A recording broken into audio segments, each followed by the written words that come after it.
Here we go. It's actually podcast number two. We a little double header today, Deb. For Uh, you. for me, yeah, you weren't there for the first one, which you would have loved that one, and I know you'll love this one as well. But yeah, this is our second podcast of the day, which is rare for us, but I'm excited. We have a very different type of podcast this time around. We've got a runner and founder of Recovery Hill, Kenny Hill. What's going on, man? How you doing? I'm That's the good, first man. time anybody has qualified me as a runner, which is funny. That's a funny question. Well, I was gonna Or say, man, funny. we've followed you for a little bit now, and we've seen the miles you're putting up. Yeah. I have a question. Yes, I want to talk about your running. We can get to that. Or we can talk about whatever. 100%. But before we get started, we like to talk about how we're connected to our guests. And Kenny, we were just talking. You and I probably last saw each other around 10 years ago, and our main connection is through Capital Christian Center. And you and I don't know if you remember this, but you asked me to kind of be a part of something to kind of help you out with mentoring some young guys for a while. And I think that's where I really started getting to know you. And I knew we both had a love of baseball. And one of the things I always appreciated about you was the fact that you were just a very raw, real guy. Like you shot straight. And I remember seeing some of the conversations you would have with some of these guys. And I think their initial conversations with you would be like, "Oh, this dude just said that." And it's like, yeah, this is a real dude right here. He's not gonna sugarcoat things. And I always appreciated that about you, man. So pretty simple, connected through Capital Christian Center. And man, now I'm excited to talk to you about all the great things that you're doing now with Recovery Hill and all of that. But that's enough from me, man. I would love to hear, a little bit about your story. I know you have a pretty interesting story, a pretty interesting background. So tell us who Kenny Hill is and how you got to the point you are today. Yeah, it's so fast forward 3 hours, and then we'll kind of get to maybe some parts that your listeners would be interested in. So, and it's hard to kind of tell my story because there's a lot to it, and when I look back on it, it's always it makes me it's humbling. So how do I want to start? I guess I can start. I struggled with addiction pretty early on in life. I would say, like, not super early. I've worked with a lot of people right around 12, 13 is when they started having, addiction issues. For me, it started right around 18. And so how do I want to tell this story? I guess, yeah, I started struggling with addiction around 18. There were some factors that went into that kind of added fuel onto fire that I already probably had going on there. So I'm trying to figure out the best way to say this, because there's a lot of things that are kind of unbelievable, and I also got to be careful. Like, I don't want to trigger anybody who may be watching this, but so I quickly became an alcoholic. And for me, like, the way I was raised was there was a lot of masculinity was important. And so kind of the lessons I took away was in this kind of competitive nature was you got to be the best athlete. You got to have sex with most girls. You got to be able to drink the most. You got to be able to fight the best. And I could do one of those categories very well. I could drink very well. I was a decent baseball player, I guess. But I was a far better drinker. And so I started drinking a lot through my friends in high school that I had. We started using meth together. And so that led to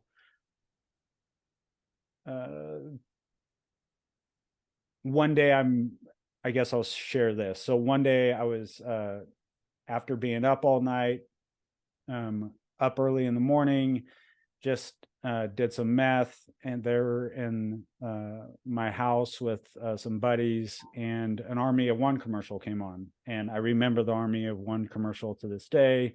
Is the one where these guys are wearing these over whites, and these two guys are climbing up this snowy mountain, and then it ends with Army of One, and it's supposed to be motivating. And for somebody who just did 2 rails of meth, it was very motivating, right? So I was like pretty jacked up about it. And I'm telling the guys in the room, like, oh man, I'm going to join the army. Like, this is going to be great, all this stuff. And they're like, oh, okay, sure, Kenny. So about 5 minutes later, I get a call, and this was the first cell phone I had. So this would have been in 2002. And I had a cell phone for this work I was for a job. And I got a call, and it was like, didn't know who it was, figured it might be, one of my bosses or something. And I was like, hello. And the guy's like, hey, this is Kenny. I'm like, yeah, who's this? He's like, hey, this is Sergeant Kaya. Do you remember me? And Sergeant Kaya was my Army recruiter in high school. And I'm like, how'd you get my number? He's like, yeah, your dad gave me it. I'm like, okay, awesome. He's like, do you still want to join? Yes, I want to join right now. So I went there to the recruiter's office, and he's like, great, I'm glad you want to join. Here's some of the things you got to do. And by the way, you got to lose 30 pounds. And so I'd been an athlete, but like my weight can fluctuate very easily if I'm not taking care of it. Like I can put on weight very easily. So I was heavy. And so he's like, you're going to need to lose 30 pounds. And so I said, okay, I'll see you in 30 days. And I went on the meth diet, and went back 30 days later, and tipped the scales and got congratulated for it. And they're like, good job, man. You lost the weight. Good job. And so I did the ASVAB. I scored the very lowest you can score on the ASVAB to get into the infantry. So I scored a 31. I had learning disabilities growing up. So like reading comprehension, when I graduated high school, I had a 5th grade reading level. And there are things that I was challenged with from an intellectual standpoint, or like, what I would have considered book smarts. Like I didn't have it. So going into the Army, it was like, okay, like I scored the bare minimum. I scored a 31. Good. I got in. And then I went into MEPS, where they do these like physicals on you. And I went there and I did meth that morning. And I figured, hey, if I'm gonna get in, then I'm gonna get in this way. And I guess they just didn't test for meth on the drug test. They probably were testing for pot or something, but they weren't testing for meth. So I got into the Army. So you can say technically meth helped me get into the Army. And so, yeah, I went into the Army and was in Afghanistan from 03 to 04. Had some interesting experiences there. I didn't really recognize while I was there that I was having traumatic experiences necessarily. It wasn't until 6 months after I got back where I started having some PTSD symptoms coming up that were overwhelming for me. I didn't really know what was going on. So when I came back, it was kind of like letting a dog out of a cage. Like I was already an alcoholic.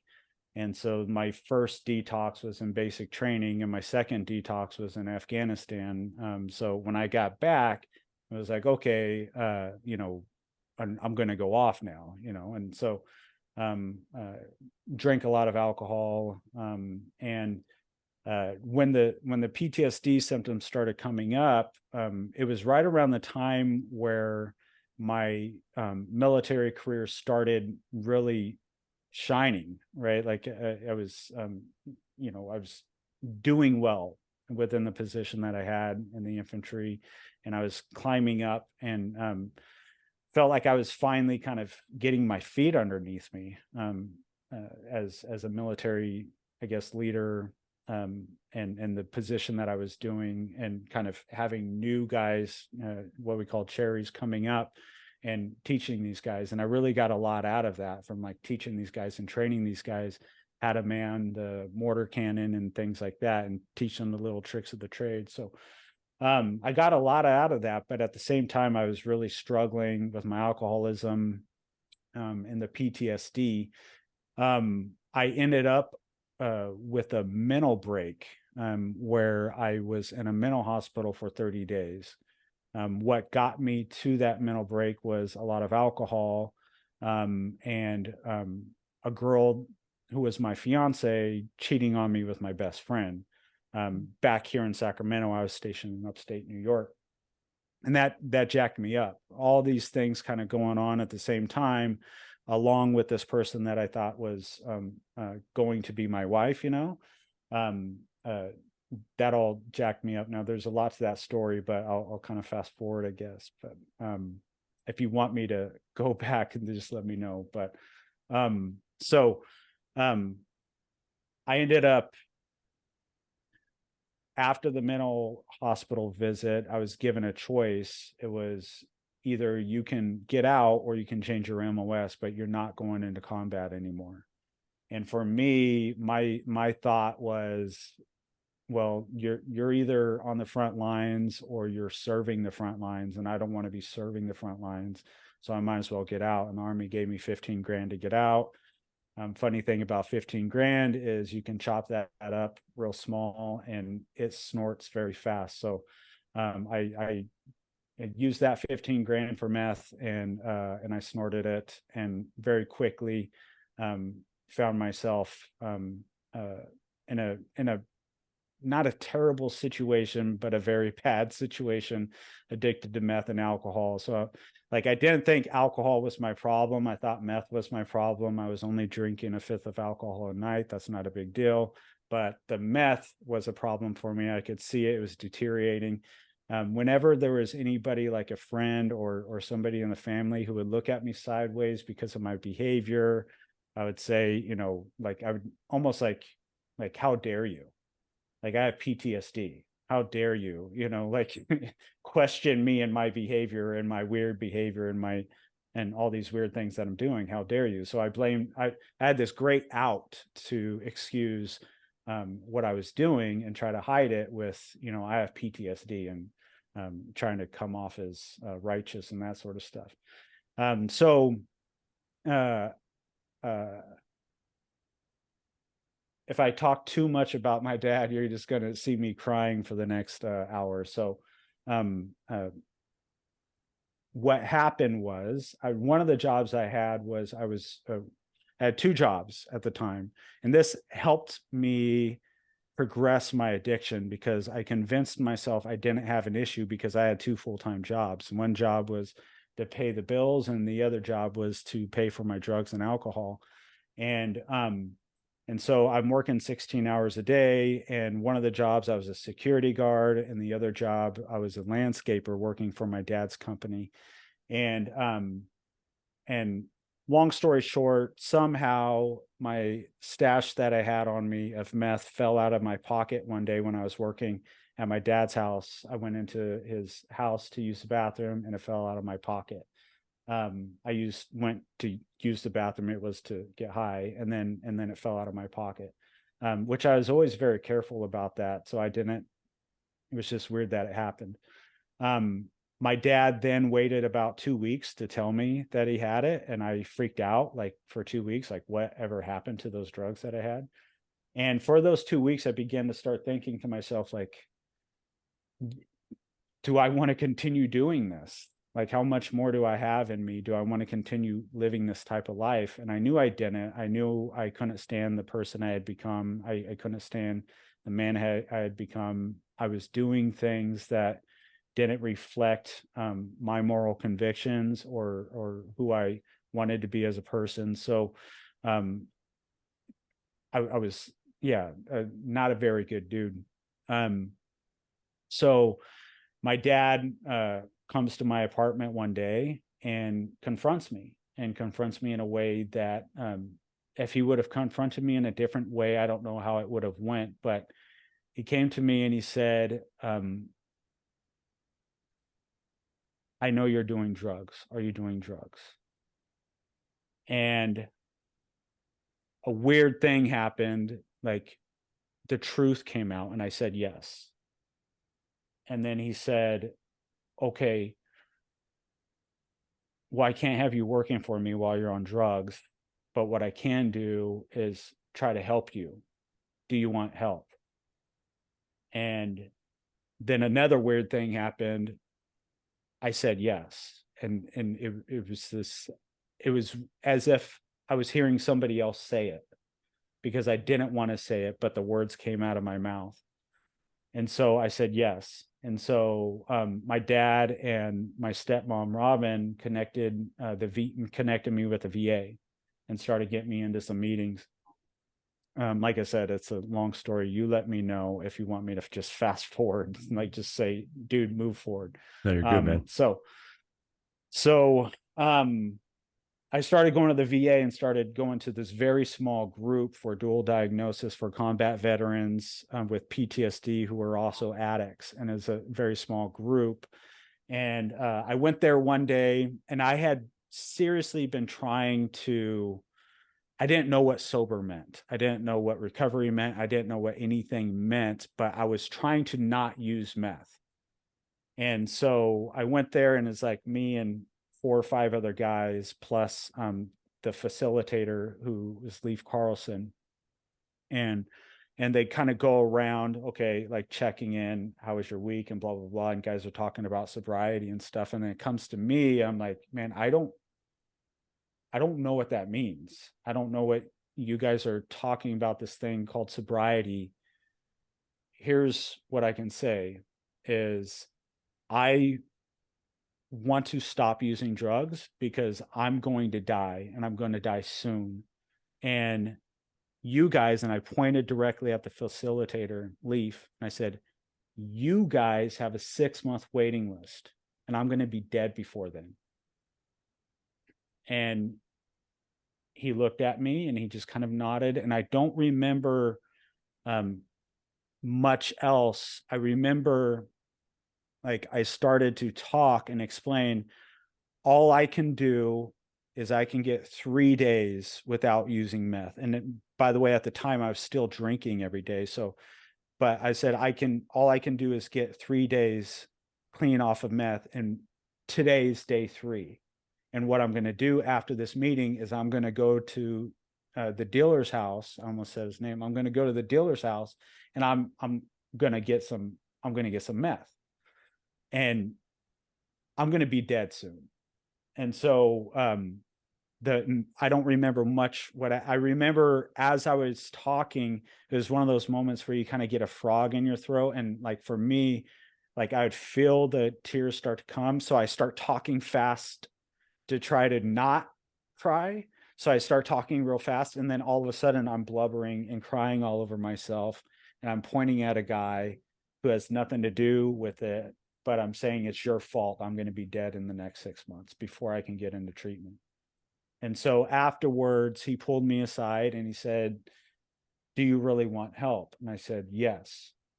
And he said, if I can get you in, if I can pull some strings and get you in, would you be good to go by this weekend?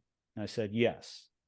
I was very much convicted that I wanted to stop using meth. So at this time, I could see it. And it was that moment of surrender when my dad had asked me if I wanted any help, and I said yes at that moment. It was that moment that kind of convinced me I knew I wanted help. I knew I wanted to stop. So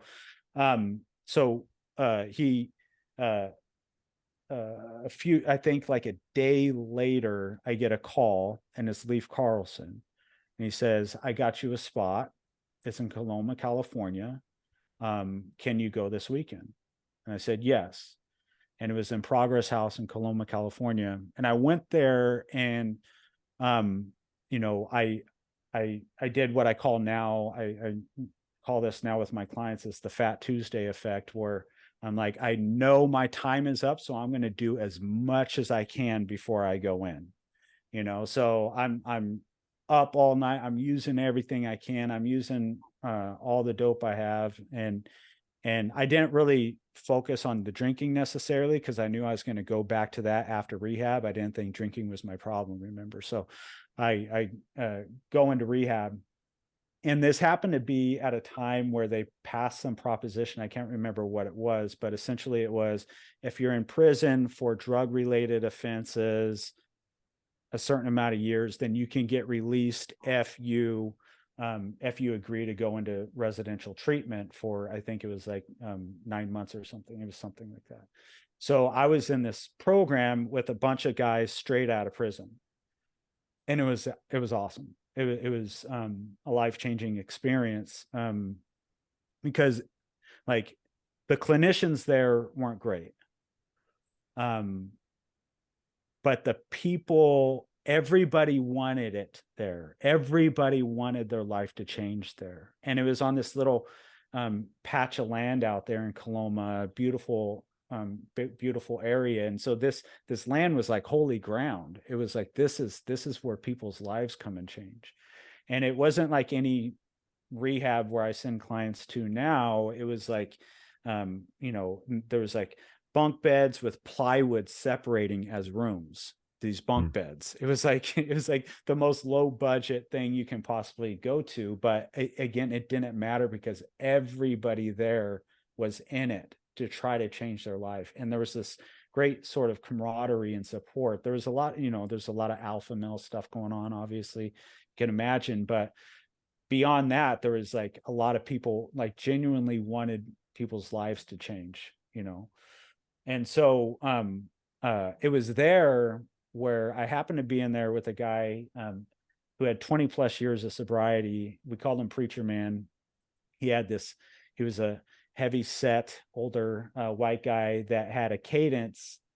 He was a musician, and he had a cadence of a black jazz musician, and we called him Preacher Man because he was this musician, and the way he talked was just was pretty beautiful. He had this swagger in the way he talked. But so he had 20 plus years of sobriety, and then his daughter had committed suicide, and in the suicide letter left him partially to blame. And so I think his choice was probably either he kill himself too or he drink. And so he drank, and he lost his sobriety. And it's one of these things where God didn't intend for that young lady to kill herself. But over and over in my life, there are these situations where I have been the beneficiary of somebody else's terrible situation. And so this was one of those situations where I'm in this rehab with Preacher Man, and he has more education than any of the counselors there. And we're having this discussion one day about my drinking, and he says, he says, okay, so you don't want to stop drinking. I say, no, I'm not going to stop drinking. Okay. But you say you never want to use meth again. I'm like, yes, I never want to use meth again. Said, okay, well, can you ever foresee there be a time where you happen to be drunk enough and you're around the same set of friends where they have meth and then you use? I'm like, okay, I can see that. And here is my smart retort. And again, this is me, 16 years ago. I knew his situation with his daughter. And I said, okay, let's say one day I have a daughter, and one day that daughter gets married. Is it not like a cool thing, a nice thing, or even some type of romantic thing for me to be able to hold up a glass of champagne at my daughter's wedding and toast her at her wedding? And again, just knowing his situation, and I could see him gulp when I said that to him. And he kind of closes his eyes and goes, okay. So the first time your daughter sees you drunk is at her wedding. I'm like, yeah, F you, dude, F you, right? And I was so that moment changed the way I thought about sobriety going forward for me. And I knew it had to be abstinence-based. I knew that if there was going to be something in my life that I was going to get intoxicated off of, I was going to abuse. And there's no way I could question that, because I could look at my life's history and know if I get intoxicated, I abuse it. I don't use it in a way that's appropriate. And so that began my journey. I never used, it was January 29, 2007. I never used any mind altering substance beyond then. And so going forward, you know, how I wound up in the place where, you know, I met you, Josh, was I was 2 years sober, and I was in a situation where I had just gone through these steps, these 12 steps of Alcoholics Anonymous. And I went through this with Leif Carlson, and who the same guy who I pointed at and I blamed him. He later on became my mentor. And I went through these steps with him, and I finished the 12th step, and he says, okay, so what do you want to do now? I said, I don't know, Leif. I think I want to be sitting in your chair. And he knew what that meant. He knew it meant I wanted to be a counselor. I wanted to help other alcoholics and addicts. And so he said, okay, well, let's begin this journey. So he began kind of processing me through this journey of like what it would, again, I have learning disabilities. I have a 5th grade reading level. I never passed a math class in my high school collegiate career. Like, I have no intention on going to college. I do not want to go to college because I'm stupid, right? That's my thought. And so, getting over that barrier was very hard for me to begin to try to think, okay, can I do any type of college level course? So I don't know if you want me to kind of tell you more about that journey and how I kind of got into that, and how am I doing? Do we have time? How am I doing? Yeah. No, we're good, man. It's hey, we're here just for your story, man. So whatever you want to share, Okay. however long you want to share it, we're good with it, man. So we're here as long as you want to be here until you get sick of us. Okay. Yeah. We want to hear more. So we know that our Yep. listeners want to hear more too. Yep. Okay. All right. So I was in this kind of tussle of trying to figure out what college I'm going to go to. Am I going to go to Patton University in Oakland? Am I going to go to William Jessup University in Rockland, California? Like, I'm trying to figure out these different things, trying to figure out what I want to do. I know that because of my military time, that I don't have to worry about paying for college. That's going to be, and you know, essentially they're going to pay me to go to college. But the biggest challenge was, okay, what college am I going to go to? And also, like, the psychology of trying to get myself to do this thing that is impossible. Like I can't go to school and pass it, but I'm going to go do it anyway and try it. And so I'm kind of dealing with that in my psychology. So I remember, actually, I was like at this at that group that I mentioned, that first group of 4 or 5 guys. It had grown significantly over a short period of time. It grew to like about 30 guys in there. And I was in this group, and I was processing, kind of talking about this in this group. I'm like, man, like, I just don't know. I'm like, essentially, I'm like complaining. I'm like, I don't know what college to go to, and da da da da da. And then I kind of like, I stopped myself. I'm like, whoa, here's where my life is today. I get to complain about what awesome opportunities I have in front of me. Like, that's a big shift for me. That's a big shift. And it was a kind of cool way to look, kind of step back and look at the situation and detach from the fear that I had with it. But so what I did was, my parents started going to this church, and it was a big church in Sacramento, called Capital Christian Center. And they kept inviting me to go to this church, and I would have this pushback with them. I'd be like, no, my church is the rooms of AA, of Alcoholics Anonymous. That's my church. That's where I get fellowship.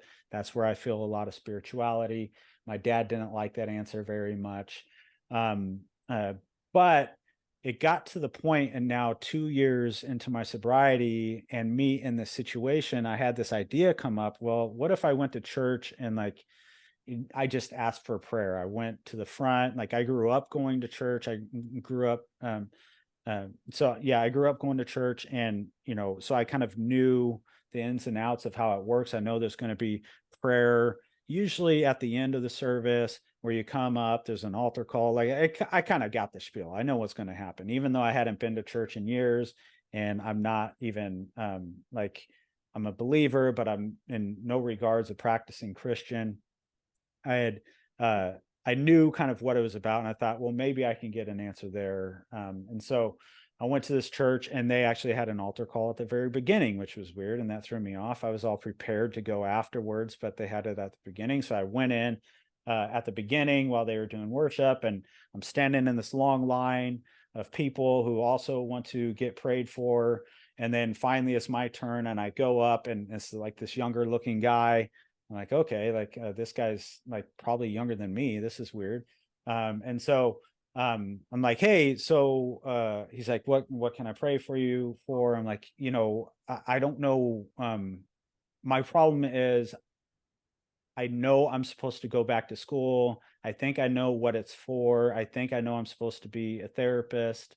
But I don't know what school to go to. And I'm just looking for some direction on that. And he goes, okay, well, my name is Cole Zick. I happen to run a discipleship program here at this church called Master's Commission of Sacramento. And we can talk after this. First, let's just pray. And so we prayed. And then afterwards, we met. And he kind of let me know what this Master's Commission was about. And it sounded it sounded radical enough that it piqued my interest. It sounded like it was like there were many things about it I didn't like about it. Primarily the age gap, and I was going to be there with essentially like people just out of high school, and here I am, a combat veteran. I think I was 26 at the time, 2 years sober. I had lived a life at that time in terms of experiences and addiction and all this stuff, and I'm going to be in with these kids. And so that was hard. But long story short, I ended up going that route. And I did 2 years in that program. And that was significant. By the end of the second year, I knew that I was supposed to be a therapist, and I was supposed to be helping other people who suffered with addiction and trauma. I didn't know necessarily how I was going to help people with trauma, and I didn't know how this was all going to work, but I just knew that this was supposed to be my path. And so that also gave me this, because part of Master's Commission, there's a Bible college that you're a part of. So I had some kind of warming up to the idea of going back to school and writing papers and doing things like that. So there's this kind of like good bridge into going into like a 4-year. And so then I went into the 4-year, and the mentality was, this is my job, and I'm going to work as hard at it as I would as a job. In fact, I'm going to work even harder. Like I'm going to put in a ton of effort. And so that's what I did. I decided, well, maybe I have some problems with memory from, I also have a traumatic brain injury. I also have a traumatic brain injury which at the time was really big on my with my memory. It was challenging my memory, but my biggest fault was trying to push past these limiting beliefs about how smart I was or how stupid I was. And so, but I knew that I can work hard. I can work, and I can, even though if I'm studying something that I can't stand, at least I can put in a lot of hours into it. So that's what I did. And that just continued to build up this resilience around some of these things that I had believed about myself growing up with learning disabilities, and believing myself to be dumb, and believing myself to be like, I'm going to have to do manual labor my whole life. Not that there's anything against manual labor. I just thought that was going to be where I was going to be cornered into. I had no other option. And so, so this experience of college really kind of helped dispel some of that for me. I got a B in a math class, which is like my greatest collegiate, like yes. And that was only because the professor was phenomenal. The professor was like basically became my tutor. Like I would do a class with him and then go with him in office hours and sit in the office with him for 2 hours after class. And he sat there with me and grinded with me. And the guy was amazing. Anyway,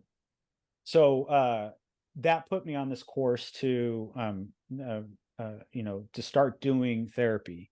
The focus was in psychology and that sort of stuff. And I first, like my senior year, I started working at the Salvation Army, or volunteering at the Salvation Army as a therapist over there, and kind of began to get my feet underneath me as a therapist, and just try to figure out how to communicate with people and how to help people and how to not be judgmental and how to help, like, provide a safe space for them. And I think more importantly, how to attune to them, like how to sit there and like make eye contact and be there with them, cry if I need to cry with them, and that sort of thing, like be present and offer that to them. I first kind of learning the ropes there at Salvation Army. Got an opportunity, like, I kept getting these opportunities that were scary for me, but I would take them anyway. And then just weird things happen, like, where like it continued to, like I continued to prove that I could do that. I could do that, or I could do that. So I got an opportunity to be a therapist at an intensive outpatient program in Sacramento, at a rehab in Sacramento. Started doing that, and I think I did that for no more than 4 months before they offered me an opportunity to be working as a primary therapist within the residential program. And quickly from there, I became one of the kind of go-to primary therapists there. I think the clients can tell that, I had walked the walk. And I think that had a lot to do with sort of their experience of whether they were going to like me or not, I guess. Again, like at this time, I'm doing a job with people that have degrees at colleges far better than mine. They got a lot of letters behind their last name. They've been doing this job much longer than I have, and I'm holding my own, if not doing as good. And that was really important to me to see. I'm like, okay, I think I'm doing the right thing. I think I'm doing what I'm supposed to be doing. And so then I got an email from my uncle, and he's a therapist, or was at the time. And I call him my uncle, but well, that's a story for another day. But so he sent me an email and said, and it was kind of this bulletin from John Daly, saying, hey, we're looking for a therapist here at Recovery Happens. And Recovery Happens at the time, and for a large chunk of time, it was the go-to premier outpatient therapy clinic for addiction, for teens, young adults, and adults. It was the spot. It was the most sought after spot. Like, they had the greatest reputation, and John Daly had a reputation that was, whenever there was you probably would have seen John Daly if you watched a news story about drugs or addiction, because they always went to him and interviewed him. Every news station went to John Daly to interview him for his take on whatever, and so here's again another opportunity. I'm like, well, I can't work for that guy. That guy's like he's way next level. Like, I think I just now might have gotten an initial or two behind my name. And this guy's next level. And so there's no way. And so I kind of flushed it out, because it was like, if you work for him, you essentially, you're being trained to be a private practitioner. Like, so you're going to work for his program, but you're going to run your own show. You're going to set your hours. You're going to line up your own, like, you're going to get calls from us, but you're going to have to like get the person in the door. You're going to have to land the client. You're going to have to keep the client. Like, you're going to have to do the billing processes. You're going to have to do the billing processes through the insurance and all this stuff. So it was all these like things that I was like, man, I just want to sit in a chair and talk to people. I don't know about all that stuff. Like, I just want to talk one-on-one with people. That's what I can do. So long story short, I talked with my dad about that, and he helped me kind of flush out some ideas.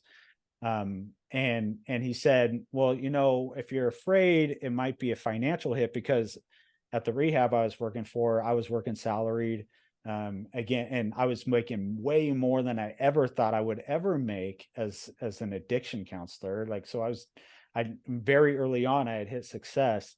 And so my dad kind of, he's like, well, if you made this much an hour, then that can kind of, even if you had less clients, that can kind of mitigate it. So why don't you ask? I'm like, I don't know. Like, he might not even want me to do it. So I contacted them. John and his team invited me over to come and do what I thought was an interview. And so I went, I did what I thought was an interview, but it was just like a staff meeting where they're talking about cases, and they're talking about different modalities and what works and what does this and what does that. And then afterwards, John just he's telling me what they can do for me. He's like, here's what we want to try to do. We want to try to help you in a career path with this, and blah, blah, blah, blah, blah.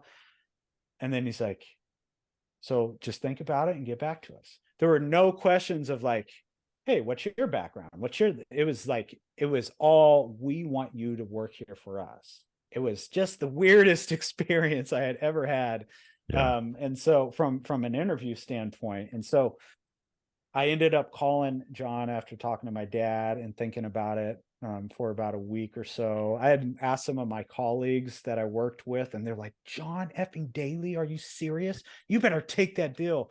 One of my colleagues was mad at me that I was even not considering it. So I called John and I said, hey, so here's my conflict. I make this much here. You guys are offering me this much. If I made this much, then that would probably help. And he goes, I want my people to be happy. How about I give you this much? And he went over the price that I had offered. Wow. I'm like, I mean, how could I say no to that? Okay, yes, I guess I'm on board, man. Let's do this. And so I began to work for that program, and it was phenomenal, especially the first year that I was there. It was just a huge learning experience, learning interpersonal neurobiology, and learning attachment theory, and how we I say we as addicts, how we work in the brain, and how we work with others, and all this different things. It was like this sort of mind-blowing experience that like all the time in college didn't really prepare me for. And so that was really cool. About a year and a half or so after I worked there, John had succumbed to brain cancer, and he had brain cancer for about 7 years before it finally took his life. What I'll say is about a little less than a year later, I began having a desire to do my own practice. I wanted to do things in a way that I felt like I can do them, but I felt like I couldn't within the program's expectations of me. And so I'll fast forward some of the stuff within how that breakup happened, because it wasn't great. But so then I'm starting a private practice, and I'm starting a private practice with no clients. And we just built a house. And oh, by the way, my wife left her job as a nurse. And so I am, this was a long time coming. It's not like my wife decided she had already decided, and we had agreed on this. This was a thing that was happening. It was a long time coming. And so she quit her job. I didn't intend to quit my job there the way it happened, but nonetheless, I ended up leaving there sooner than I would have anticipated. And then I started my own private practice, and here I am. I got 3 boys. I got a brand new home, and a brand new practice with no clients in it, and a wife that is trying her best to support me, and that sort of thing. But you can just feel the fear in the room. So that's kind of the trajectory of what got me to start Recovery Hill. And so Recovery Hill, like my vision for it has been from day one, is what it is today. It hasn't altered in any way, and I think that's kind of one of the things that I'm happy for. I focus on trauma and addiction. So I have a specialty within trauma called brain spotting, for anybody out there who has trauma and is looking for an amazing trauma modality. Find a brain spotter near you. Just look up brainspotting.com, and it's an incredible modality. So I learned brain spotting to help me be able to focus in on working with trauma specifically. And now brain spotting works in a bunch of other areas, and trauma branches off also into a bunch of other areas. But just to kind of simplify it, I'll say trauma and substance abuse and addiction. And so I started my program out with this vision of being like, okay, I want a small caseload. I want to be able to invest myself deeply into my clients the same way that Leaf took some chances on me, like, because Leaf was working for the VA. He was not supposed to be having a relationship with me like he did. He was supposed to be more kind of hands off. He wasn't supposed to be a mentor to me. He wasn't supposed to be a sponsor for me, but he took a chance on me, and he took his job. He put his job on the line, and he did that for me. And I'll forever be grateful for him. I'm talking about him in past tense because he has died since. But so I had this vision of being able to invest myself deeply within a small caseload of people, and be able to give them insights about addiction that are not cookie cutter, that you're not going to get off of, like somebody who hasn't lived it or experienced it, or hasn't like thrived in their recovery.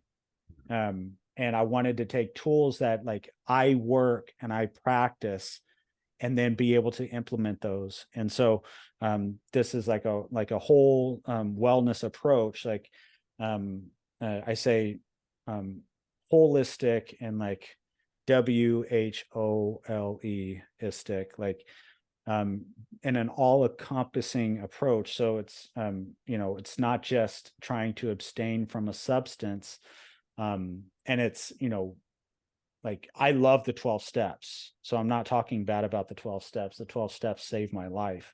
And I think they're steps directly from God. I think they're pretty incredible. I can't find anything wrong or at fault with the 12 steps themselves. The people in the rooms of Alcoholics Anonymous are all fallible, but the steps themselves to me are perfection, but they're limited. And so can we use the 12 steps and beyond, or like ... And that's, for me, in my experience of sobriety and recovery, the answer is yes. I think, you know, for a long time, I thought 12 steps was the only answer. And I was saddened to find out I was wrong, because there's a lot more. And I don't like being wrong. But so, yeah. And when I say more, these are things that we all kind of know, like, I think intuitively, you know, try to eat healthy, exercise, get good sleep. These are things that, like, we teach people for any other type of wellness, right? Like when we're looking at wellness, like, okay, like move your body, you know, don't eat an insane amount of calories that you're not like using as an expenditure with exercise. And, you know, like try to connect with other people. If there's a spirituality you can lean into even more with that. And so I wanted to find a way to interject all these things that we use in any other sort of format of mental wellness, and then interject them within addiction as well. And I think I've done a good way of trying to balance all this stuff, because I think they all play off of one another. Yeah, I think you know, exercise is extremely important. I think exercise is medicinal. I don't look at exercise as a thing that you're supposed to view in the mirror as like your symptom. I think exercise is getting your serotonin and your dopamine on balance, and your sense of doing hard things and being consistent of doing hard things. So that's big. And then, yeah, there's the spirituality piece, and you know, that looks different for a lot of different people. I ran into an old friend from high school recently, and he told me what his early form of higher power was, and it's pretty amazing. It was not any form that I've ever heard of, or but it was his own form, and it worked for him. And okay, like that's awesome. Spirituality is a big thing. Then one that I've ran into, I think only in the last maybe 6 or 7 years, is nutrition, and the importance of that, and the research I've been doing on that, and the newer research that's coming out on it, and how important nutrition is for mental health, as well as, you know, weight management and that sort of stuff. So all these things are very important. Sleep, I think sleep is kind of at the tier, because at the top of it, because sleep kind of, there's these like tentacles that go into other areas of life. But if sleep can be at its most optimal level, then it can kind of make these other things easier or more fluid. So sleep is very important. So anyway, that's kind of that. I would say, if I had to wrap up my philosophically where I'm coming at, I think it's around resilience. I think resilience is the core ingredient to sustainable sobriety, and sustainable mental health and wellness. Like resilience is such a big thing. I teach people, or I teach clients, this thing called window of tolerance. And the way I try to sum up window of tolerance, it is chasing failure. So, you know, if you can get into a mentality where you're chasing failure, the way I say it is, you know, you're going to meet failure either way. Like you can lie down on the ground, you can curl up in a ball, and you can let failure kick you in the ribs while you're down, or you can get up and you can chase it instead. And what you're going to find out is failure is super fast. It's really fast, and it's hard to catch if you're really trying hard to catch it. You might catch it though. You might snatch it, grab it by its ankle, and yank it in. And when you do, it's going to hurt. It's going to suck. It might even suck as much as if you were just laying on the ground. But in the meantime, you're catching a lot of success before you do catch that failure, like micro successes. Also, the experience of what you learn by chasing failure, you don't learn anything if you're not chasing it. If you're just laying on the ground, folded on the ground, being kicked in the ribs by it, you learn nothing from that experience. But if you chase it, you learn so much in it for whatever your next approach is going to be. So I try to teach clients a lot about chasing failure and building up resilience in that. And so to try to sum it up as fast as possible, it'd be like you want to try to push up against your edge of competency as often as possible. And if you can push against that edge of competency, if you can try to stretch that edge of competency as much as possible, it's inevitable that first you are going to fail. And secondly, that you're going to learn a lot and you're going to become more resilient as a result of it if you do it consistently over and over and over. And so for me, that's the core, that's at the core of what I try to work with clients on, is doing things that you don't want to do that you know you ought to be doing. That's at the core of it for me. That's awesome. I have so many questions. This is amazing.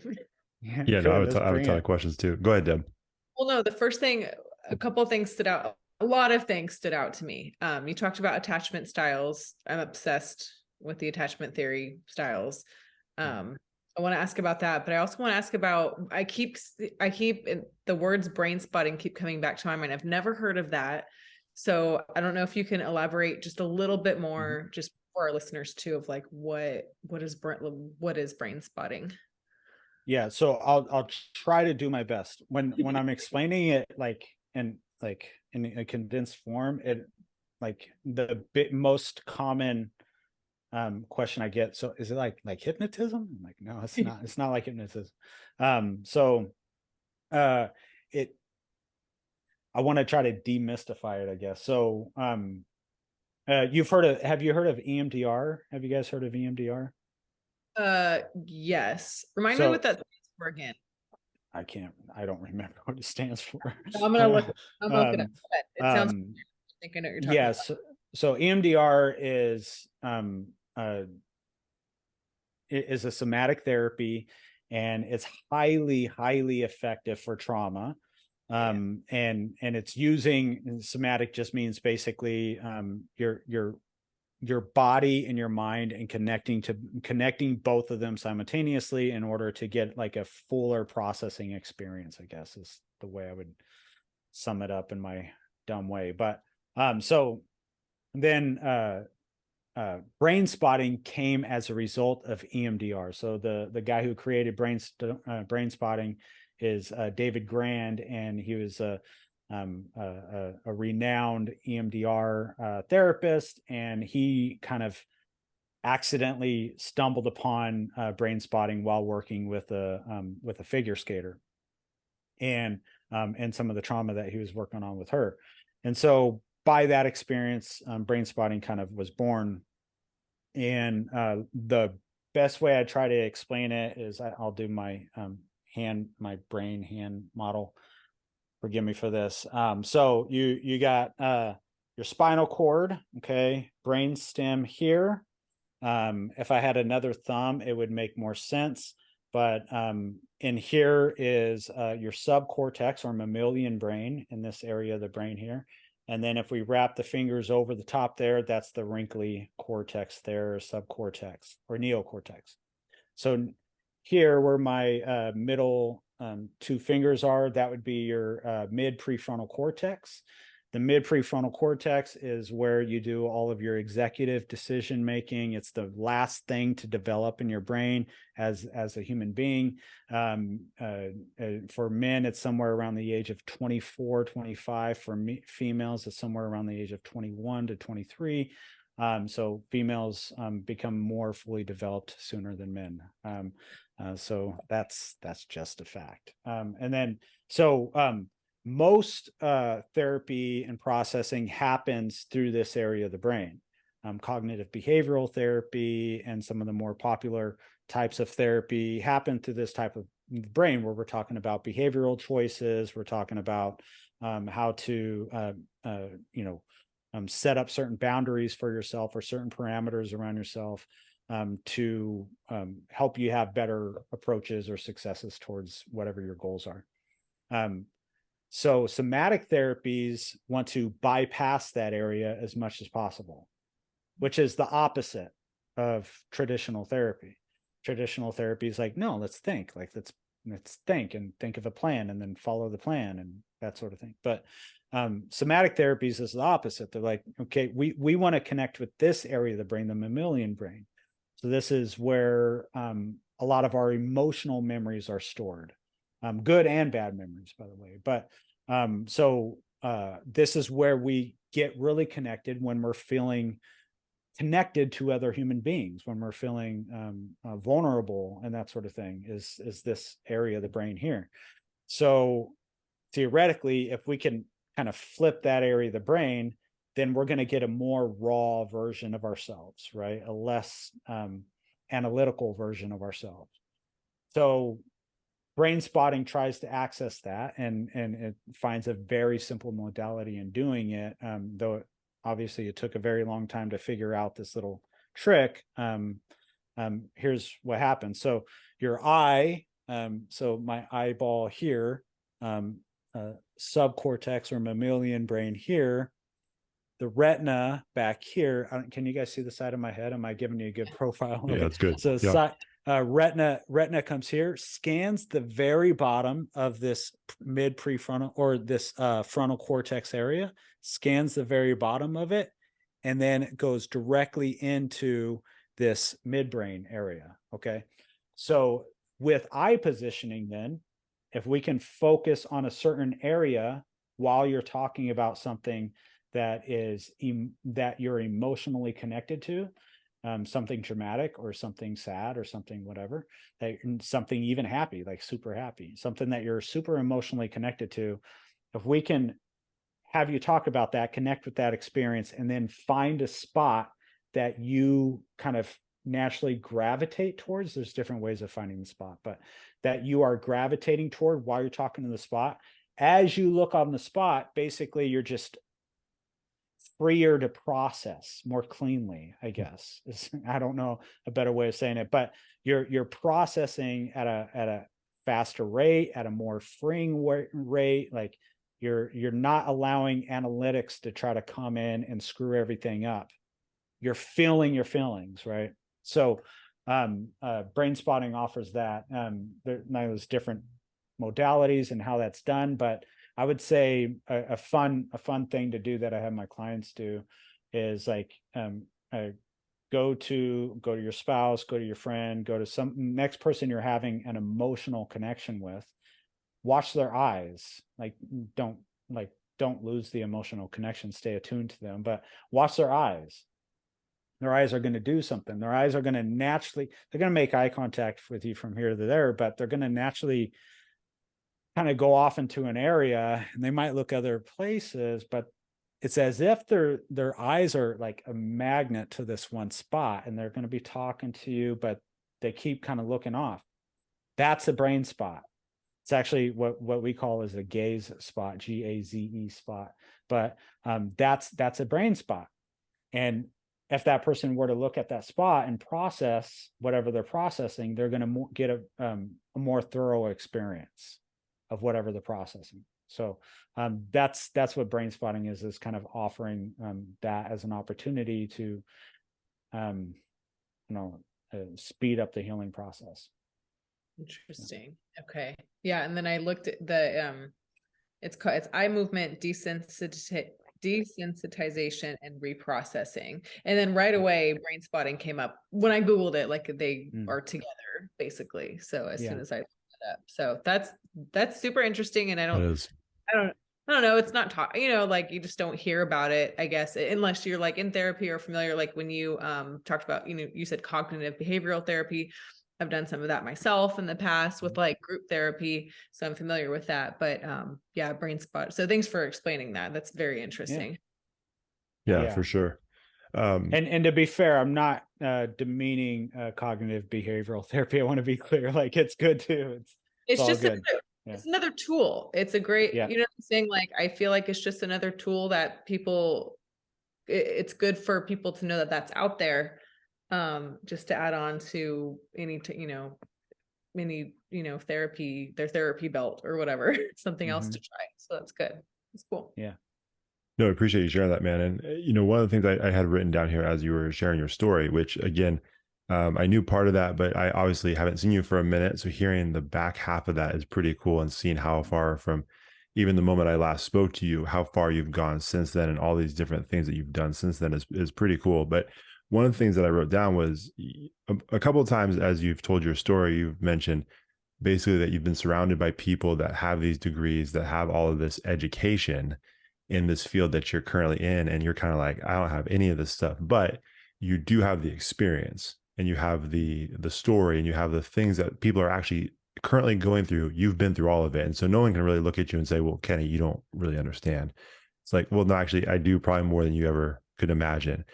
And so I thought it was really interesting because obviously this is called Connectable, and the whole point is being relatable, being able to connect with people. And it is really fascinating that someone could do all the research they want, and they could get the degrees they want and do all the education, read all the books, listen to all the podcasts. But at the end of the day, there's going to be a piece of this recovery process that you have that they can't replicate, no matter how much they read or Mm. research. And so I imagine that that's a big part of it when you're meeting clients for the first time, and you're having these conversations, and you're trying to see if it's a good fit. I imagine that goes a long way in connecting with your clients when you first have that meeting. Yeah, it's a little bit of a cheat code, in terms of if it's between me and someone and someone else that doesn't have the experience, right? I think I used to think that if you weren't an addict, then you couldn't, then you just don't really understand addiction. Like, you might understand it from a book, but you don't understand it. I think I think I'm wrong. I think there's some people out there that seem to like understand it extremely well and explain it extremely well. One of those people, like Dr. Drew Pinsky, he's like famous for, I think people demean his I guess, like, how good he is because he's like a celebrity doctor or something, right? And he did Loveline and all this stuff, but the guy's legit. Like, the guy's Mm. and he understands addiction so well. I was pretty shocked when I first found, I'm like, this guy's, oh, he's not I've been hearing him talk as an addict. Yeah, So, and I don't want to say it's all or nothing, but sure. yeah, there's definitely been people, yeah, there's been I will say there's a lot of people right now who are in the field are who are work in the addiction field, that I question whether they understand addiction. But yeah. What I mean, and I could be wrong, but I feel like this can happen with any form of any kind of education about any topic. Like, sometimes it does come with like a certain sense of arrogance, right? Like, I've spent all this time studying this, so I know better. And it's like, and I think you've even said it a couple of times, like there's a certain amount of humility that kind of comes with what you do, right? And these people are trusting you with the darkest points of their life.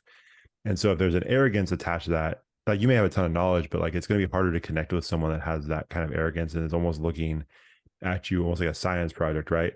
Whereas if you have a person sitting in front of you that sees you as a human being that's going through it, and is trying to help you walk down that path, knowing that's going to be difficult, it seems like that would just be a different thing when you're trying to connect with someone. Yeah. I don't have anything to add to that. I mean, There you yes. go. I think, yeah, I mean, that's right on point. So that's the attunement word, right? So Sure. attunement is um it's more than sympathy. Like, anybody can do sympathy. Bummer, bro. All right, like, that Right. sucks. But empathy is like, you feel like the other person is feeling you at that moment. Like you feel like the other person are wearing the shoes with you in that moment. You can't fake that. You can't fake that. And you can't use that without, I don't know if maybe you can, but I can't use that without having humility. Yeah. Yeah. That's awesome. Well, I mean, I want to make sure we're respectful of your time. But I called you a runner at the beginning of this thing. So like, I need to know, like, at what point did the running, because again, when I say runner, and we've had some ultra runners on the show that are friends of the show that are probably listening right now that love running a very long way. You're one of those people now, man. I don't know what it is about this podcast, Deb, but we attract Track the runners. runners. We attract runners. So Yeah. when did this happen? Why did you decide to do it? And then why are you running so freaking far? I'm glad you asked me that question. Because it goes into one of the things I would like to talk about before we go off. But yeah, like I said, I practice what I preach, right? And at the core of what I'm preaching is resiliency and doing hard things, or doing things that you don't want to do that you know you ought to be doing. And so that can look like a lot of different ways. It can show itself in a lot of different ways. Everything from just going to college when you don't think you can go to college, right? But or like and, you know, leaving somebody that you're not supposed to be with, trying to get sober, all sorts of different, like, ways of just embracing or trying change, I guess is the way I'd say it, trying change.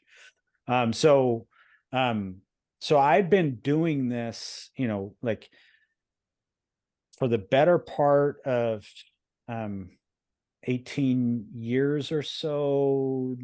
2002, I would say, is when I kind of first began resiliency training, right? Joining the military. And then, though, like, there's like times where I'm like, man, I wish I could take this brain and put it in that guy, like, or even take this body and just rewind the clock a little bit back to 2002. Yeah. I would have had a far better experience in the military. But so I say all that to say, like, I have been consistent about trying to do things that I'm not convinced I'm capable of, but trying them anyway and seeing what happens. Like, I never would have thought I would have my own private practice. Never in a million. Like, when me and my wife were getting married, I'm like, hey, just so you know, the career path I'm taking, like, I'm making $19 an hour max. That's going to be my max, just so you know. So if you have some plan, you want to leave your nursing job someday, just know we're going to be on rice and beans for the rest of our lives. So just know that, right? Yeah. So like, I had no plan that I would ever have my own private practice or anything like that, or be blessed in the way that I have been from a financial standpoint and professional standpoint. But all that's come through just trying this thing and feeling like, what if I could succeed in this area? And so, about 8-9 months ago, something like that, I was on the call with a colleague. Her name's Ricky Townsend, and we were talking about a client that we had in common, and we were trying to figure out a way to help this person who had relapsed and try to get them back into. There's a lot of things going on for this person. We're trying to help facilitate them to go to the right program.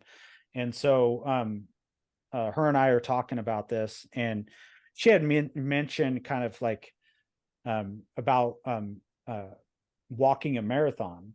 Like, there was like this side comment about walking a marathon, and I'm like, it was like a side comment, and I didn't attach to it, or at least I didn't think I attached to it. But then she was just kind of, we continued the conversation.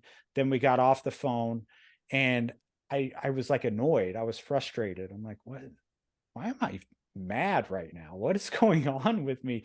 And so I'm just kind of checking in. I'm like, oh, the marathon thing. Like, why is that annoying me? oh, like I'm super jealous of her for walking a marathon. Okay, all right, well that's annoying. That I would be annoyed at that. Like that's ridiculous. Good for her. And then like what I started to do in that moment was I started to say things like, because I don't know about you guys, but I talk to myself in my head. And so I'm having these thoughts like, dude, like anybody can do a marathon if they train for it. So like not a big deal. Like you could do it if you trained for it. Like, so like just forget about it. No big deal. And so like that's like nails on the chalkboard for me when I do that, when I kind of start like massaging my shoulders and trying to placate this like I'm trying to make myself feel better. And there's nothing wrong with making yourself feel better, but I'm doing it in a way that is not honoring the fear that I have. And so I start thinking about the fear that I have. Okay, why am I so afraid of a marathon? Well, because I don't run, and because I got terrible knees. And like at the time I lift weights and do yoga, and that's it. Like I avoid cardio, bad knees.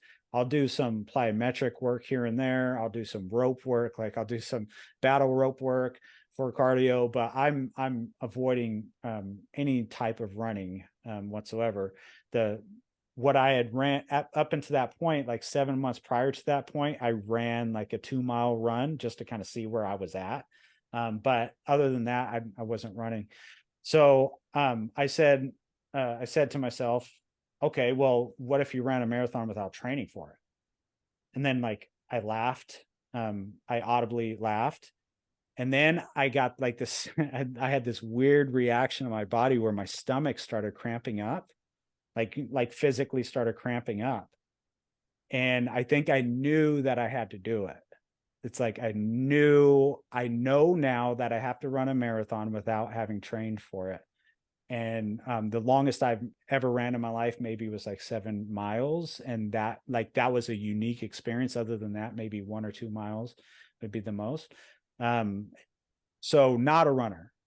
So I'm kind of processing that. I'm like, okay, well, let me go in and mention this to my wife. So I go inside and I say, hey, Shug, so I think I need to run a marathon. And she's like, why? I'm like, no, wait. I think I need to run a marathon without training for it. And in her own words, she said, that is stupid. And so I was like, it's funny that you say that, because like as you say that, I feel even more like I need to do it. So that's weird.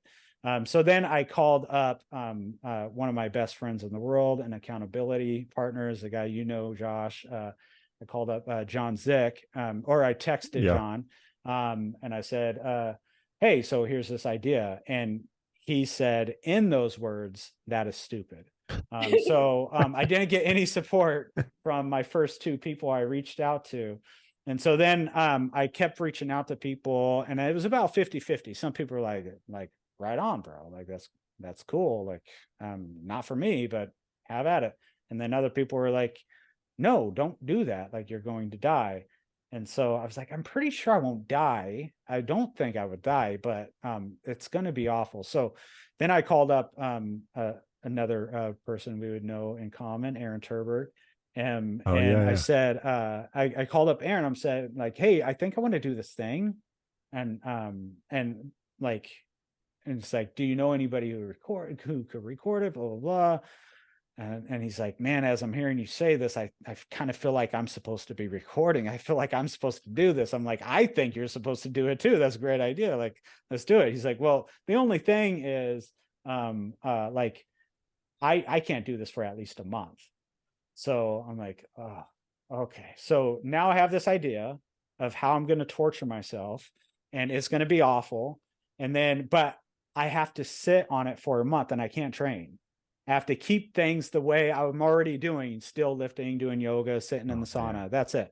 That's it. So I'm like, now I'm wanting to cheat. I'm wanting to be like, okay, well, like, can I like do a little bit of running? I'm like, okay, well, I can't do it. I'm going to keep things the way I'm doing it. So finally the day comes, and I so it was it was out on the Folsom Lake Trail. So it was 2 loops, and then like a third or something was going to be the full 26.2. But so I go out on the trail, and then that morning I'm like, hey, by the way, I think I'm going to do 500 push-ups too, like within the experience of it, like, because why not? So let's do that. So let's do that. So it had Aaron, me, and then my stepdad went out and rode on a bike with me, and Aaron was out on a bike, rode out on the bike with me. And then my stepdad's job was just to keep me hydrated. And then he did 1 loop, and then a buddy of mine, Jason, came out, and then he did the 2nd loop with me, and their job was just to keep me hydrated. And they couldn't, because I came extremely ill prepared. I didn't know, like, again, I don't know. I don't know. So I came very ill prepared. I did not have enough water. I thought I had more than enough, but I did not. And so Aaron kept like riding his bike to like some grocery store, and then coming and bringing me back water, and like bringing me Oh back my orange gosh. juice and stuff, and all these things. Like, I was sitting at, and just an incredible experience. There's a video, Aaron did a video on YouTube. I can send that to you if you want. Yeah, please do. Like, great experience. And like, there's 2 things there that kind of got me to want to do that. One was just the initial fear, the fear of like, I can't do this. This is impossible. And then, and so I can just say, okay, well, you can't do it, and try to move on. But I won't be able, it's going to stick with me, and it's going to bug me. It's going to like make me more temperamental towards my children. It's going to maybe I start making other areas where I give myself an excuse not to do things, and I start kind of trying to placate myself. And so I don't want to walk that road. I've gone from 250 pounds, and that was another act of resilience, right? Going from 250 pounds and losing that, not in a dramatic way. I didn't get surgery or anything. I just lost it because I did the hard work over a long period of time, right? So I don't want to go back. I want to continue moving forward and getting better. The other thing is, I have a son, my 2nd son. He's a high medical needs child, and he's he's like he's one of my heroes. So like, the pain, the amount of what is impossible that he has to endure constantly, like, I'm not going to go into the details of stuff, but he has to go through things medically that neither of us would ever volunteer for.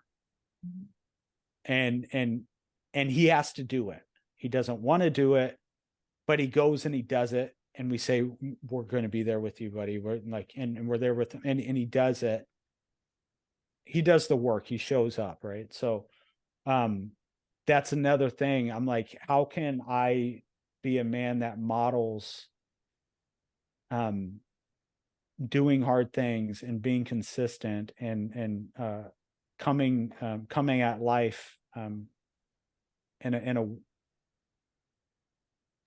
a way that is honest and humble, or from humiliation. And then essentially, I can't be the man I'm supposed to be for him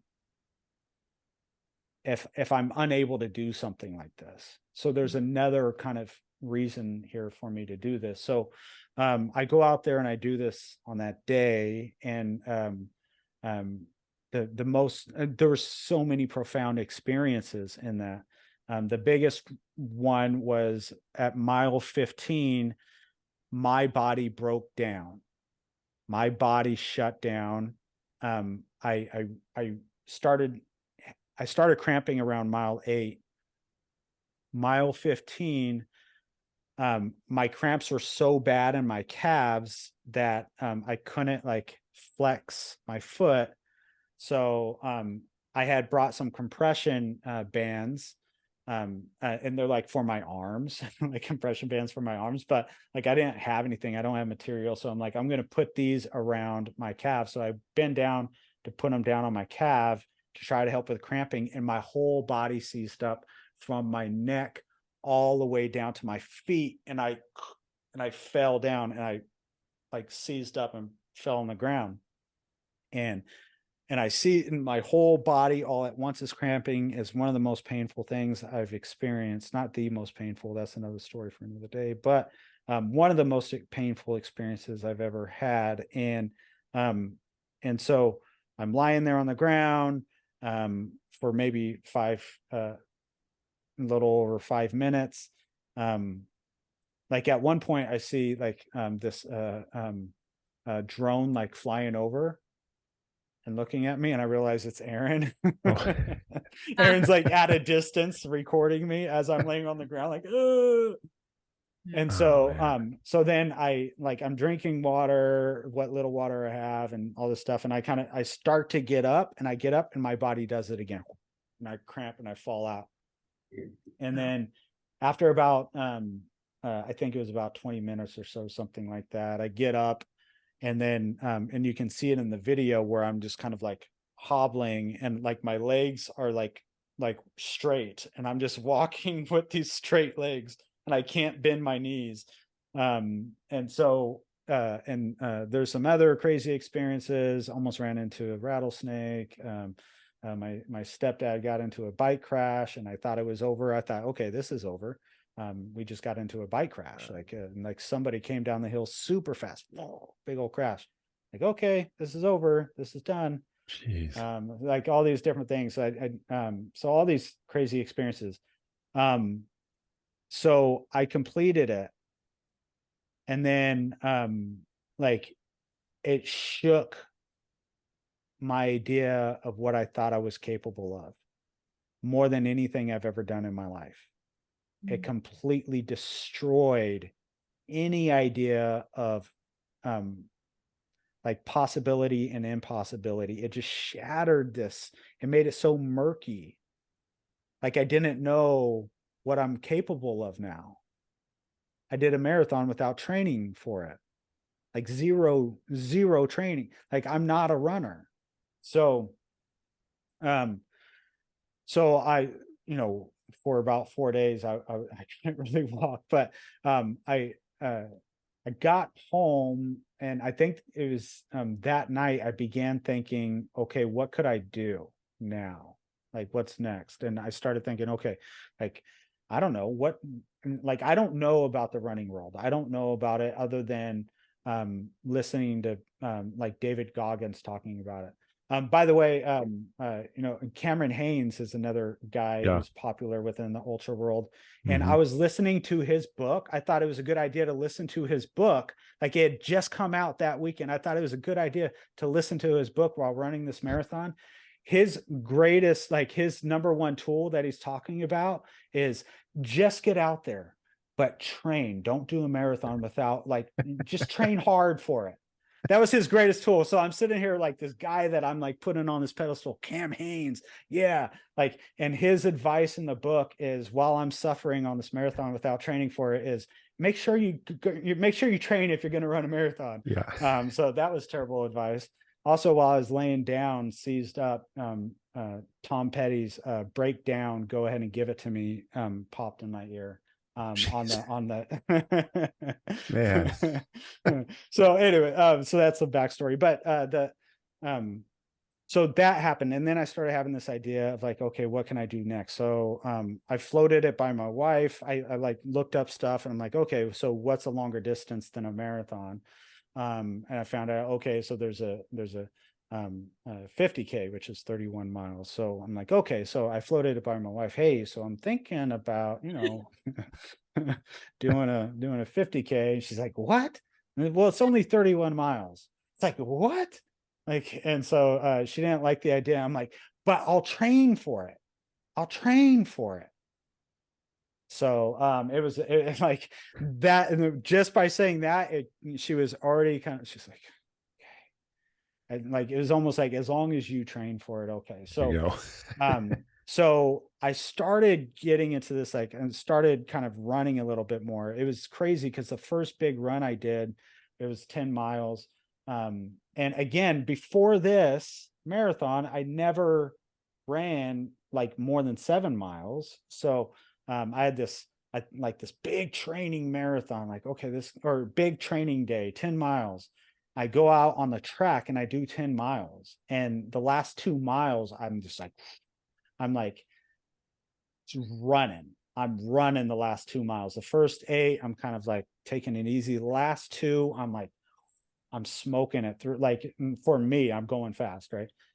I'm like, what just happened? How, like, the idea that what just happened, like, it blew my mind that running 10 miles wasn't like, it was just like something I can do now. This is what I do now. Just blew my mind. So I started, like, as I was doing this, I'm like, okay, well, what is the, like, can I do 2 birds with 1 stone with this? Can I make this not just about me, and me kind of building up resiliency? Can I try to help somebody else in this process? And so I began thinking of this idea of fund run for one. And so fund run for one is essentially like, it's hard. So, you know, I'll get calls from people, and I see people for pro bono, and I'm like maxed out at that. And I'll get people who are like, hey, like, I need help and I want help. I don't have any money. And I don't have resources other than like county and stuff. I just don't have resources to help them with that. And that's really it's very frustrating to me. So I thought, what if I do raise money for one person to get really high quality residential treatment, like the best residential treatment that we can team up with a program for, like high quality treatment. But for somebody that can never afford it, they don't have insurance, they're essentially homeless, or they are homeless. Like, can I try to use this running thing to help raise money for that? And like, I started thinking about it. And so I teamed up with Ricky Townsend, who was the first person who I had the conversation with the marathon thing. And so what we came up with is, okay, so I'm going to do a 50K on a track, because that sounds very miserable, like just running in a circle Yeah. 124 times. That sounds Yeah. awful. So let's do that, and maybe that will help us raise money. And so that's what we did. And so we raised money.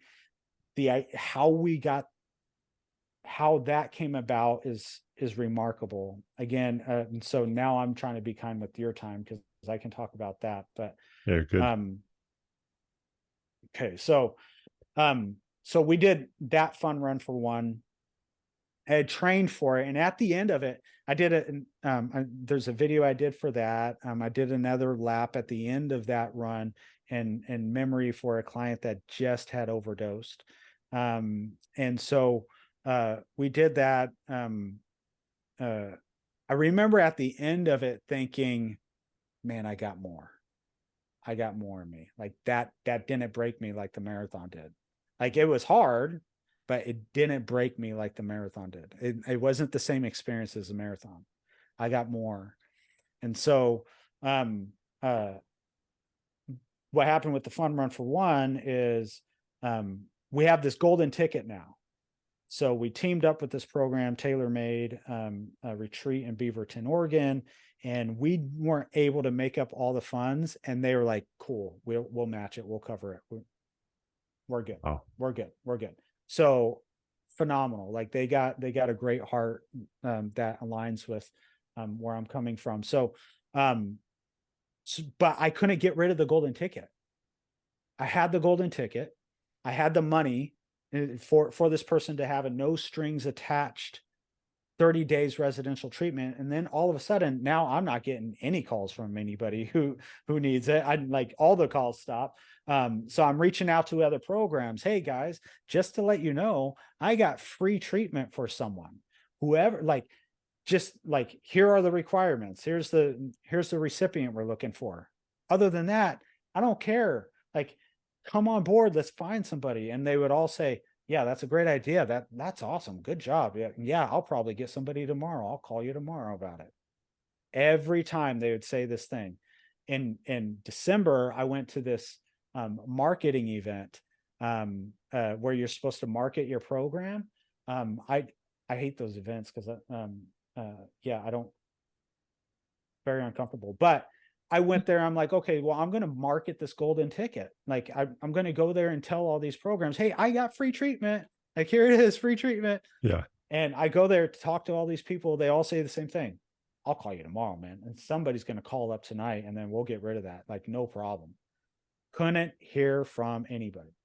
Wow. So finally, like after, I don't know, about 2 or 3 weeks after that event, I like Ricky calls me because she's sitting on the money from the GoFundMe. She's sitting on the money. She's like, I don't want this money in my account anymore. Essentially, she's like, can we just give it to TaylorMade?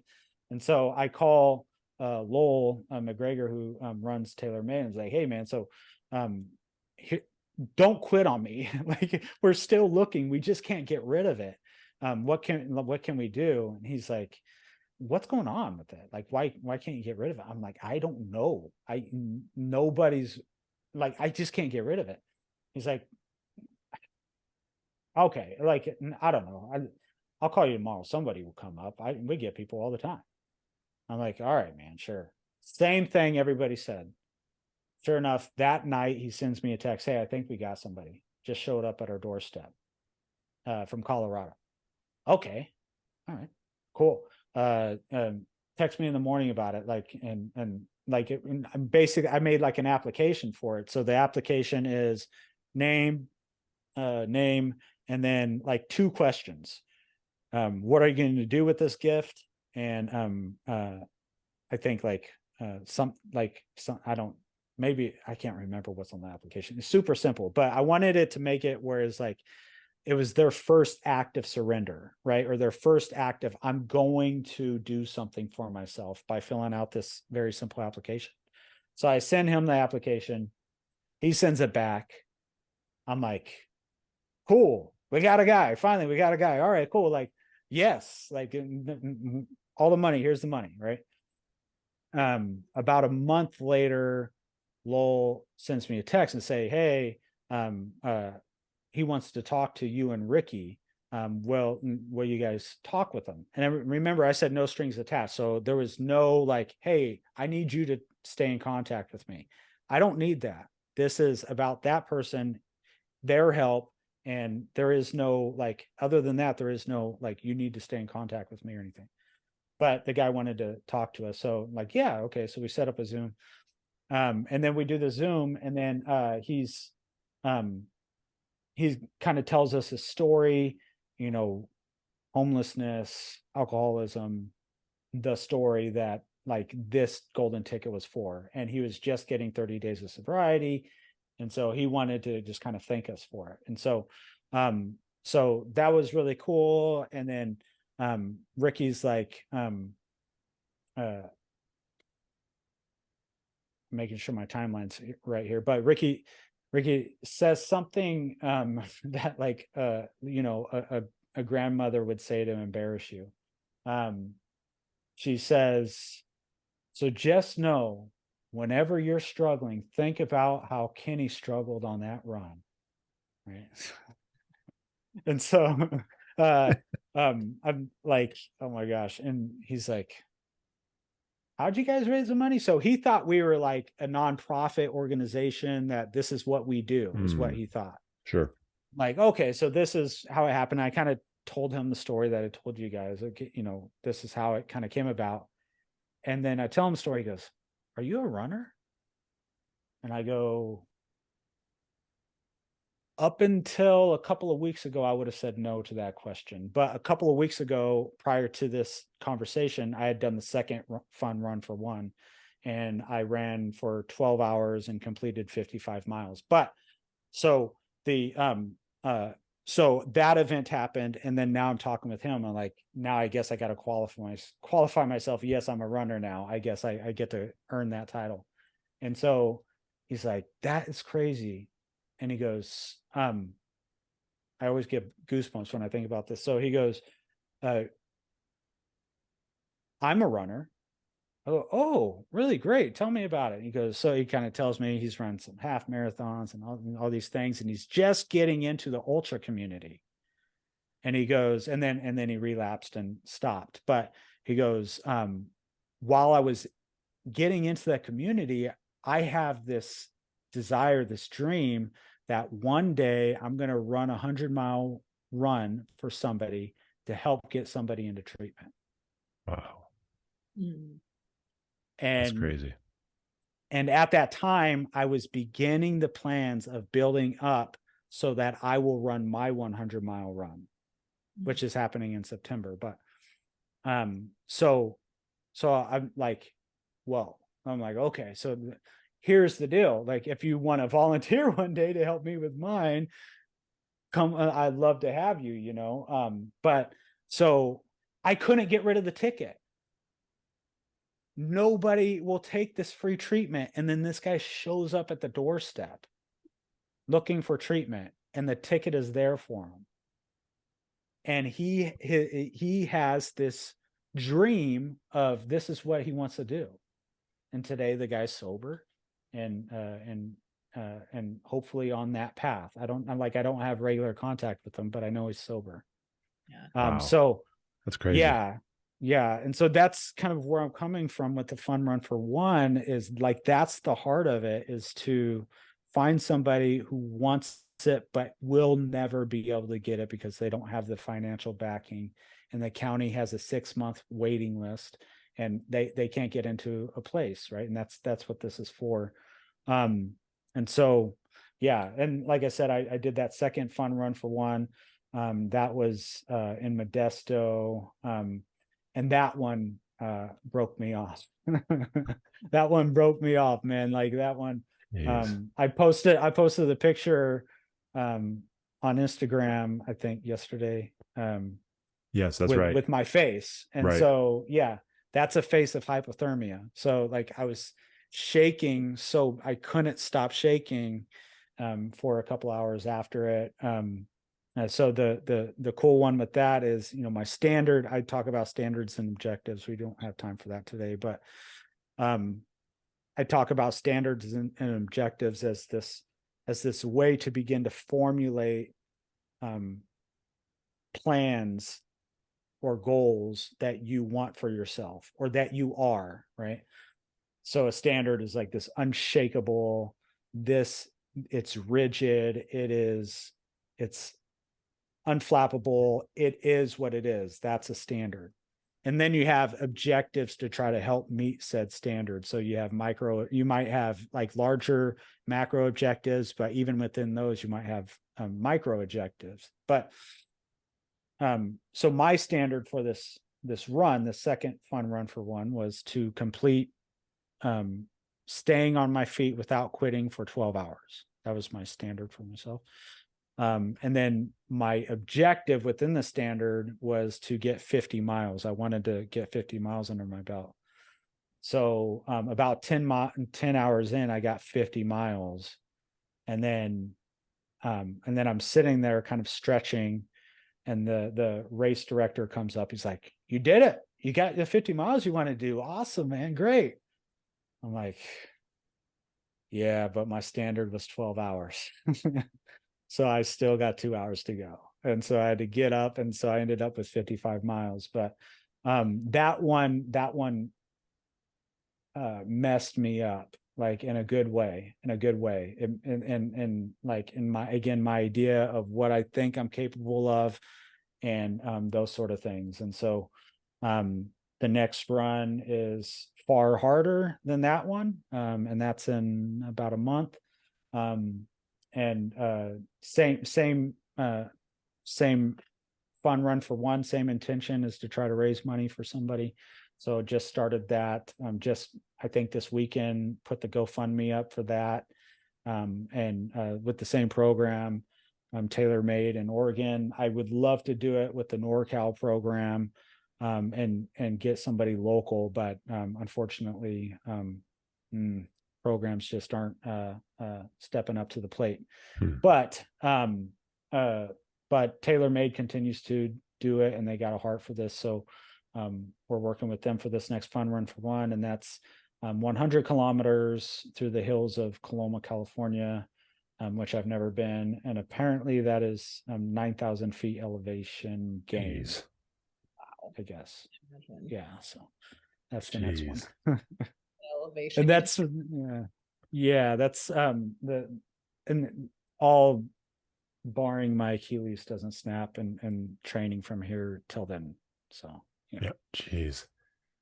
Well, that's awesome. That's just super admirable for you to do that. And it's interesting how much more fulfilling the running is when you have a cause that you're doing it for. I mean, it's great. Like you get your health, get in better shape, all those things, but like it really does pale in comparison to knowing that the reason why you're doing it is first thing greater than yourself. And so, man, much respect what you're doing. I love it.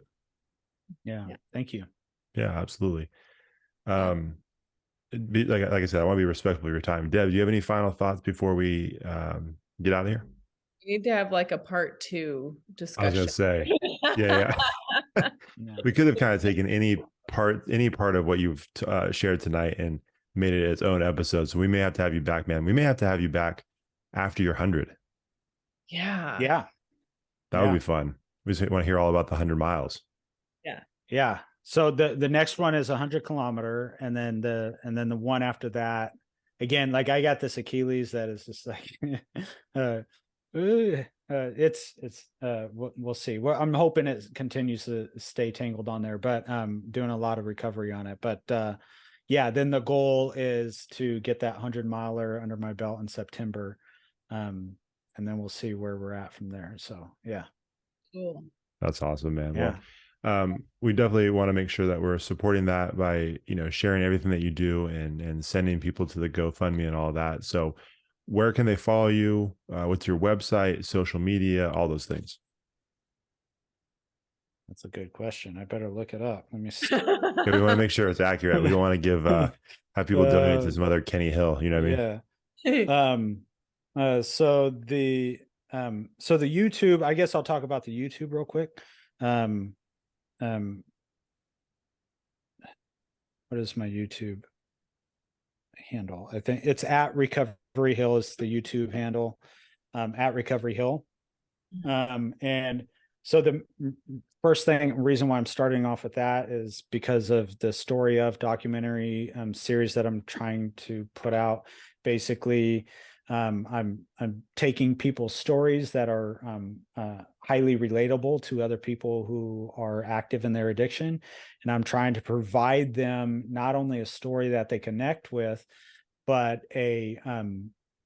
but within the story, practical tips for sustainable sobriety. So each person shares practical tips of what helped them and sustain their sobriety. And so that series is called Story Of. It's the Story Of series, and that's on the YouTube channel at Recovery Hill. And so I've been putting those out. And again, it's just an act of service, because the 3 people of watching is not necessarily viral, right? But I think it's very important. So if you're watching this, somebody who struggles with addiction, or you struggle with addiction, please watch these videos. Again, Story Of, and that's at Recovery Hill YouTube channel. And then what is my Instagram? It's I think it's Kenny at Recovery Hill. Yeah, it's Kenny _from_ Recovery Hill. That's the Instagram. I've been sharing a lot of just kind of free tips on there, different things from overall mental wellness, a lot of stuff from around the same type of philosophy of resiliency work. So there's that. And then what was the other?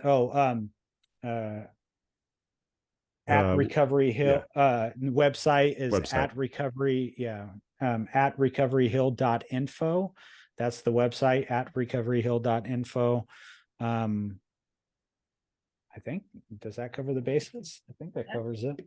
I think so. We just actually subscribed to your YouTube channel. I didn't realize you had a YouTube channel. I thought it was just on Instagram. So you got another Yeah. subscriber from us. And Nice. yeah, man. And so yeah, like I said, man, we just appreciate you taking some time to talk to us about everything that you've been through and then everything that you're doing right now, man. Like I said, I just have a lot of respect for it. And you know, I'm just grateful that there's someone in the community like yourself that people can connect with, that can help them get the help that they need in these situations. And so yeah, man, thank you so much for everything you're doing.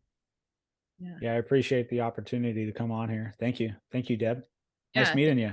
Yeah, you too. Thanks for sharing your story. We really appreciate it. And yeah, we want you back after your race, and we could talk to you forever. So like we need you back on for at least another episode.